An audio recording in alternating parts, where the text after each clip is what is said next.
All right, so let's talk about what goes into an impromptu introduction. Gonna sound familiar to the other public address speeches we've done, but it's going to be slightly different. So what is the first thing in a normal introduction that we start with? AGD. An AGD, an attention-getting device. So point one is always going to be your AGD. Now I typically say that you get one personal example per speech. So out of all the examples you're going to have for this speech, one can be a personal example. And the reason I don't allow more than one as a personal example is, let's be honest, a lot of you will make stories up on the spot. It's a temptation to make up a bunch of stories so that, it looks like I had some material. So I only allow one, and hey, I don't know if that one is true or not either, but at least it limits the temptation to just continually kind of flub things and make things up. So a lot of students will use their personal example as their attention-getting device. And they'll tell a story from their childhood that emphasizes the idea that the author of their quotation is kind of getting at. Okay. So, AGD. What is the second part of my introduction in a normal speech? The linking statement. The linking statement in impromptu speaking is pretty clear and pretty normal. It's going to be about the same no matter what speech you give. And it's a fill in the blank. So I want you to write down the fill in the blank. You can make a variation of this of your own. This is essentially what you're going to do. This idea of blank, what is the idea? What is the moral of the story you just gave?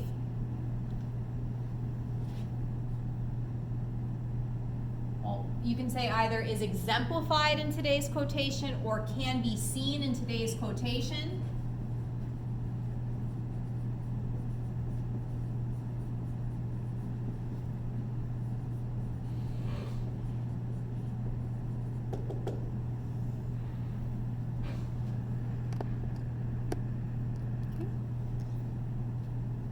So your link, this idea of blank, that blank being the moral of the story of your AGD, can be seen in today's quotation.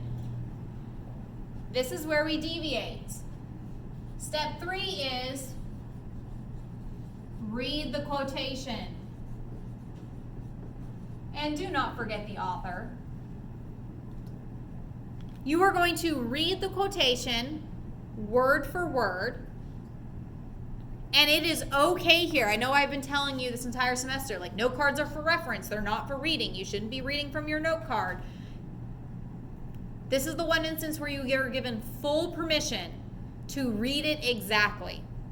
And that is because we want to make sure you are not just paraphrasing what the author says, but literally getting word for word. One of the things that you are graded on in an impromptu speech is how true to the original author's intent, as far as we can tell, were you in your interpretation. So if you're paraphrasing your quote, I'm not exactly sure whether or not we've gotten the actual idea behind the author's message. So you're going to pick up your piece of paper, right? Your little slip of whatever. Some people fold it up and stick it next to their note card. That's fine too. You have a note card and a slip of paper. And you will open it and you will read it verbatim. By Mark Twain. And then you will put it down. Now, typically, you're not going to pick that up again until your conclusion. So if you're centered to your audience and you read, put it down on the table in front of you. You go off to your first point, your second point, your third point if you have one. When you come back and you're ready to go to your review statements, so when returning to today's quotation, it's right there and you can pick it up again. Either put it back down on the table, that's fine. Fold it up nicely and tuck it behind your note card, one of the two. But you need to have it accessible because you have to read it word for word. The next thing you need to do after you've read the quotation is interpret the quotation. So we have the interpretation.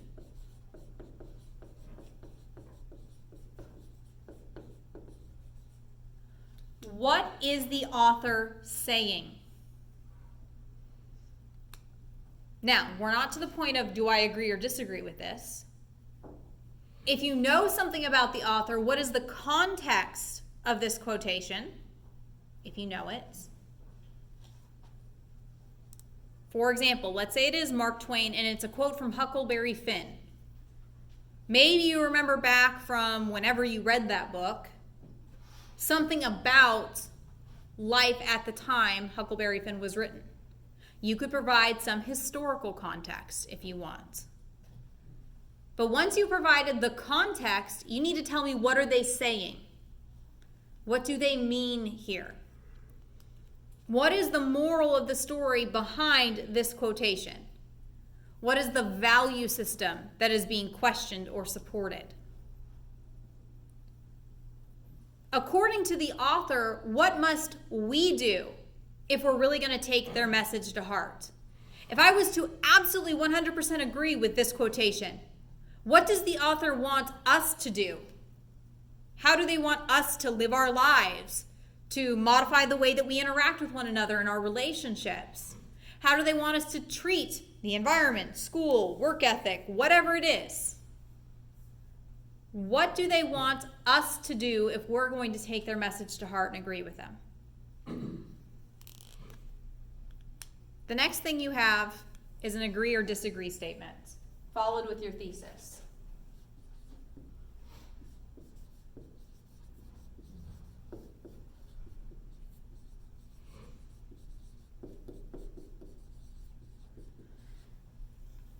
You are going to outright state, I agree with today's quotation, but you need a because statement in there, or an implied because statement. I agree with Mark Twain because, and you need to have a fill in the blank that answers the fundamental question of why you would agree or disagree. This is your thesis. Why should we support this author and their idea?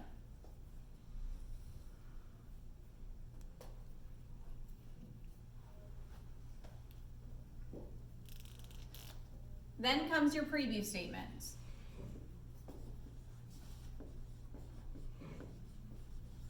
You're used to preview statements by now. We've done them since our demonstration speech. We did it in our informative. We did it in our persuasive. The only difference is they must be written as because statements. First, because what? And second, because what? Now, they don't outright have to be stated as because statements, but for early impromptu learners, I highly recommend that they're stated as because statements, because that helps you get into argument mode. Now, when we say argument, we don't mean like rah, rah, rah, rah, at each other's throats type argument. We mean logical arguments. Why is that supported? What arguments support that idea? So when we think in because statements, it helps us kind of get into that argument mode.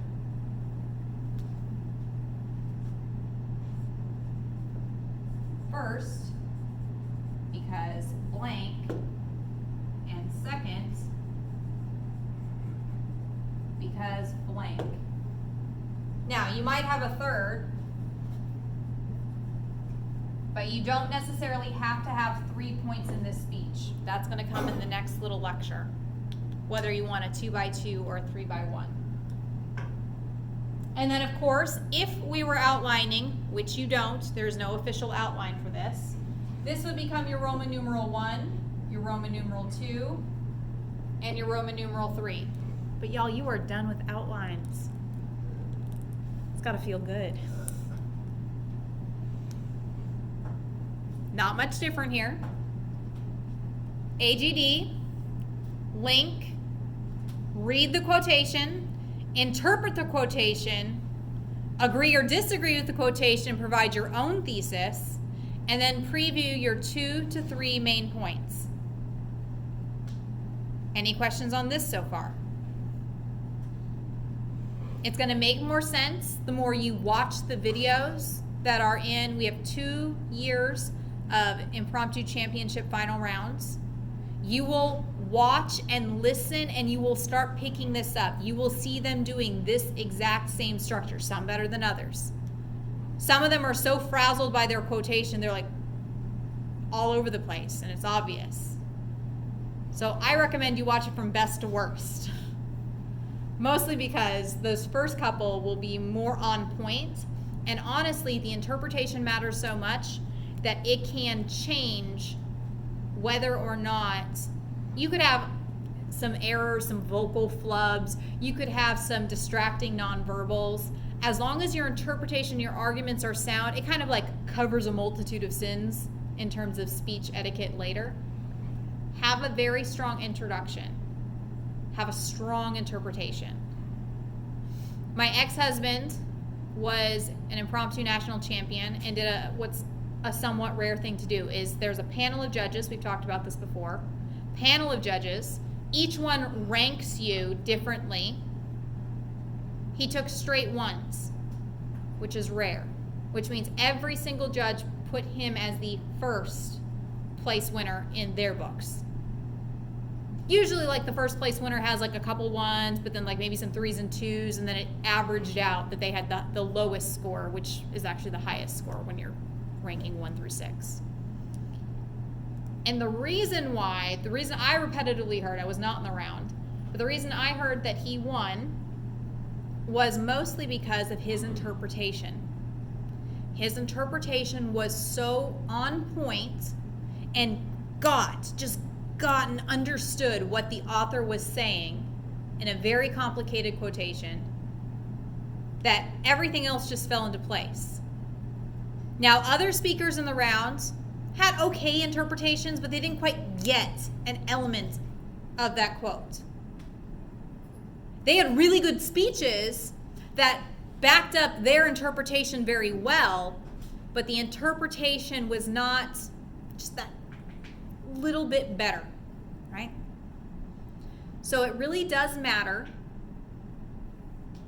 how well you interpret. Now, granted, none of you are competing against each other. I'm not ranking you. Your grade is not dependent upon how well the person next to you did compared to you. This isn't graded on a curve.